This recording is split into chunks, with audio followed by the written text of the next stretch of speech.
Tunga lafiya ka samba flani mugan ani nani programu e ma min be no ko terrain ti bolo terrain be tunga lafiya bolo banangoroni kaw fe no terrain kelen la bela jele titre foncier di 15 sur 20 ibse ka dogo ni sara kalo ero war keme duruni bi wolonvla ani saba awo ero war keme duruni bi wolonvla ani saba fo san kele o konnala walma ero war keme saba ni bishege kalo tan ani shegin konnala terrain yere musaka se fa wari million nani ani wa keme ni kla terrain sara la terrain papier alebeke itay e ma mi fana be no ko terrain bi bolo ibe fe ka jo amusaka beti bolo yoroni kele e se ki se no tunga lafiya ka tona ni oye pari no so jo ton o kuma la samba flani mugan anan to sebon ulu damnena villa simple ale million mugan ani wore a ton wari ero war keme duru ani e bishegi etage duplexi ale million binani ani flay a ton wari ero war keme wolonvla ani bishegi ni be fe ka i to sebe awle anga nega juru strala e mami fana be no ko appartement kadigi tunga lafiya na appartement ke banangoroni kaw fe no appartement songo e million mugan ani nani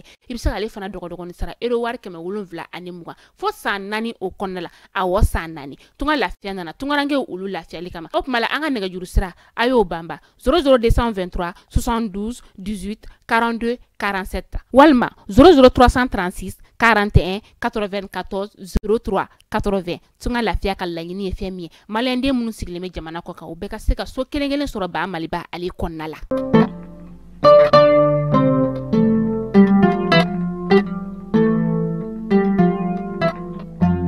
Tene Desember kalo kilimuga anturu samba flani mugan saba amun sokolindo ana mali kono mali koka mali kuna foni bolola serofe o bela jira lini nyatuma o bismillah bi anga kuna foni o keneka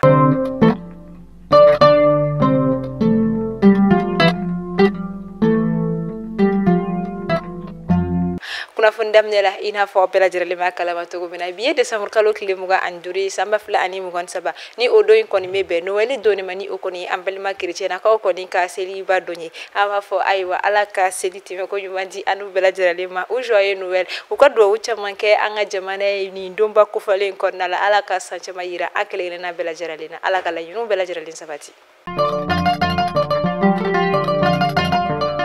araba tebeni o koni kera femi ka do ka fo kori sene jamana o koni kan nyogonye don labani min koni kene kan Burkina Faso Benin Côte d'Ivoire Mali Senegal Togo Cameroun Chad olu bela jira koni kume kene ka akoni yira la ka fo anga jamana ba maliba ale koni ajoyoro korosoro ni o koni ni jamana folo mi koni mi kori sene kosobe o koni kera ni so jabai kosobe kori sene na kilingina bela jira lima Mali jamana konnala o de koni se fe femi ka do ka fo docteur Nango Damele ale koni ayira la jen koni kene kan ko fembe ka do ka fo ko bara chamane koni kera uyu fanga o de fara nyonga kosobe wala sa anga jamana bisega ajoyoro korosoro amma fo alibi ala ka sangoro tadi anga jamana ma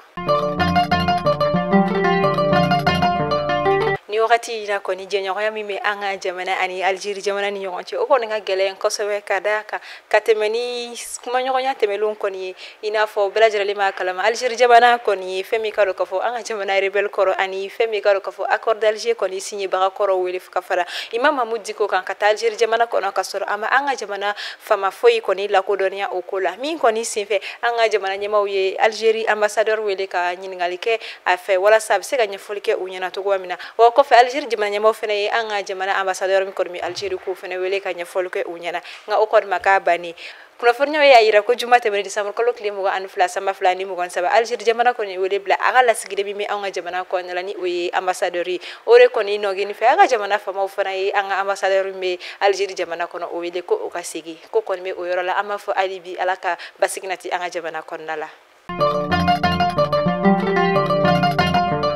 Femi Nigeria jamana nyama ni oyebola Ahmed Tunumbu ni wakati na fana ale de femi ka do ka fo Syria wo nyama o koni ale koni ayira uga sigi laban koni konnala ko femi ka do ka fo anga jamana ba maliba Niger jamana fo kata se Burkina Faso mani olu kon keleno ka jekulu sigi na fo mi ko AES Alliance des États du Sahel mi koni sife ni seda o koni kunye nyangili wale koni tagabi olu kan wakati temeno la ni olu koni jera ku bolo ke kelenye bi wala sa ubeseka uyera bochoga mina femi ka ka fo Syria o nyama koni ayira ka fo koni nje kulinte dore ko koni be ki fereke femi ka ka fo farafina klibinya fa jamana to koni sinkoro ukakoina aywa amedo wureke alibi alaka Mali Burkina Niger jamana alaka basigi alaka jamana nyama fangasi alaka nyata kan no ya jamana ni kilingela na bela jarali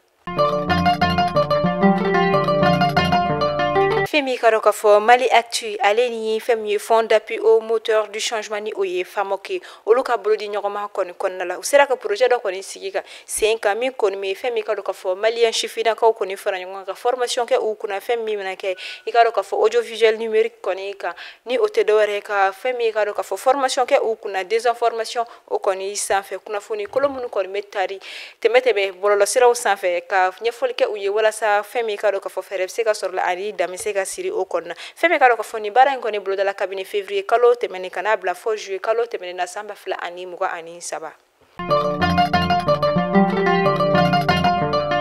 ko ka kɛ cɛbɔ ye i yɛrɛ kɔni nɔlabila o kɔnɔna fɛn min ka dɔn k'a fɔ madame sanglier ɲangale mariam jani ni wagati na ale kɔni kun kanbɔlen don fɛn min ka dɔn k'a fɔ fédération malienne de golf ni o kɔni FMG o kɔni ale kɔni kun kanbɔlen don o ɲɛmɔgɔya nɔfɛ hali ni a y'a sɔrɔ ale ɲɛmɔgɔ kɔrɔ de kɔni ye ale ye wa min kɔnɔna o kɔni yera fɛn min ka dɔn k'a fɔ jɛkulu maa tɔw fɛ k'a yira k'a fɔ ko o kɔni tɛ ko ɲuman ye ka da kan ale kɔni de bɛ fɛn min ka dɔn k'a fɔ jɔyɔrɔ la n'a fɔra ale kɔni y'i kanbɔ ko a bɛna sigi ka kɛ a yɛrɛ kɔni nɔnna bila fɛn min ka dɔn k'a fɔ ni laɲini kɔni ma jukɔrɔma don kosɛbɛ kosɛbɛ maa caman kɔni fɛ État-major général des armées ale kɔni ye a yira k'a fɔ kunnafoniyaw kɔnɔna la bi décembre kalo tile 25 sanba fila ani 27 ko fɛn min ka dɔn k'a fɔ murja kan ni o kɔni bɛ nara région kɔnɔna la attaque kɔni tara ka ɲɛsin ka kɔni ma ko nin wagati in na avion kɔni mi ka dɛmɛ kɔni kɛ an ka finitigilaka minnu kɔni bɛ dugu ma o kɔfɛ état-major général des armées ale kɔni ko k'a b'a ɲini jamanaden kelen-kelenna bɛɛ lajɛlen fɛ ko bɛɛ lajɛlen ka i hakili sigi ko ka da kan fosi ma kɛ fɔlɔ ko ni ala sɔnna ma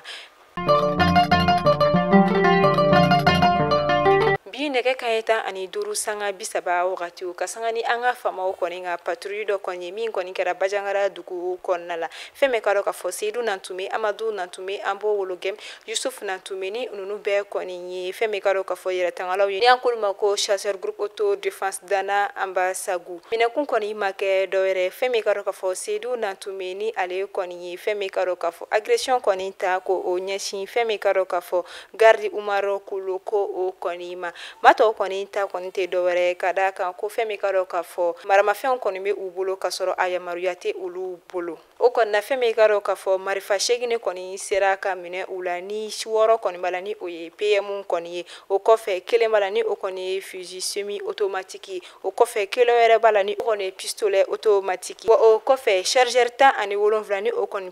PM chargeur ye o kɔni sɔrɔla u bolo o wagati kelen kɔnɔna la fɛn min ka dɔn k'a fɔ famaw kɔni ka bolimafɛn dɔ o kɔni donna fɛn min ka dɔn k'a fɔ Egelu Sayi o kɔnɔna ni ale si kɔni bɛ sanji 24 yɔrɔw la ni kɔni kɛra kunnafoniya sɔrɔlenw kɔni ye teliya la ni wagati in na ko nka fɛn min ka dɔn k'a fɔ enquêtew kɔni bɛ to sen na ni o ye sɛgɛsɛgɛliw ye an b'a fɔ ala ka jaabi ɲuman di nin bɛ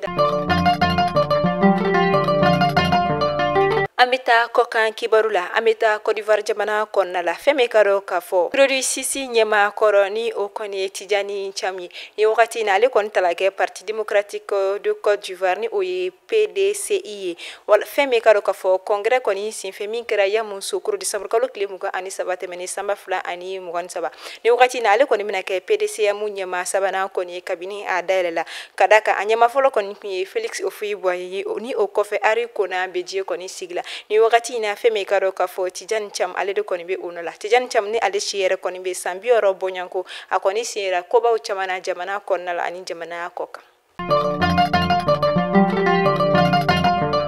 an bɛ taa Burkina jamana kɔnɔna la ni o kɔni AES ɲɛmaa dɔ kɔni ye ni wagati in na kunnafoniyaw ye a yira k'a fɔ ko Burkina finitigilakaw olu kɔni ye wulikajɔba kɛ ka dankari kɔni kɛ fɛn min ka dɔn k'a fɔ Mamour Tilenw kɔni na u ka jamana kɔrɔnyafa o kɔni fɛ fɛn min ka dɔn k'a fɔ Yurungi dugu kɔnɔna la ni o bɛ kilomɛtiri 15 bɔɲanko ɲɔni ka se Yurgayi dugu kɔnɔna o kɔni na ni o kɔni bɛ jamana kɔni tilebi yanfan fɛ ni kɔni senfɛ o kɔni ye ta kɔni tugu banbagaci mɔgɔ caman na wa ni u kɔni sera ka fɛn min ka dɔn k'a fɔ kɛlɛkɛminɛnw kɔni caman sɔrɔ u kɔfɛ an b'a fɔ hali bi ala ka AES jamana kelen-kelenna bɛɛ lajɛlen fanga se ala ka basigi na ten ni jamana kelen-kelen bɛɛ lajɛlen kɔnɔ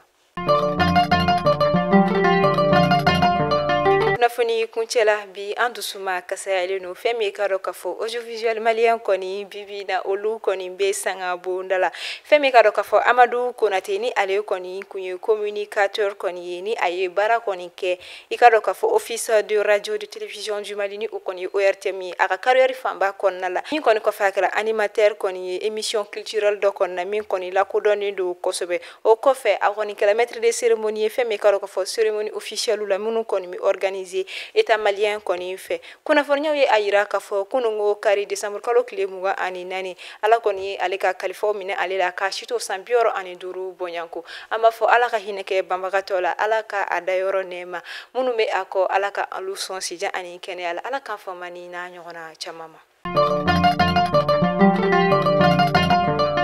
ayiwa ni de be dansigi aw ka bi kunnafoniyaw la an b'a fɔ aw ni ce aw ka lamɛnli ko ɲuman na aw ka mɛn sini ni ala ma basi kɛ ni aw la ala ka nɔwɛli caman yira an na ala ka an ka jamana basigi ala ka ɲɛtaga nati an ka jamana kɔnɔna la aw k'an bɛn a ɲɔgɔn wɛrɛ ni ala sɔnna